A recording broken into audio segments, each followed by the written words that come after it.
Hello guys, nami karon diri sa Barangay Balubal, Cagayan de Oro City kay nag church visitation tapos namis kay ko guys kay nakakita ko aning punuan sa kasoy tapos daghan pagyud kay siya og bunga.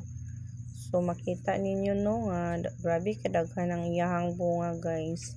Bata pa ko nakakita aning punuan sa kasoy dayon. Karon pa pod ko balik nakakita ani.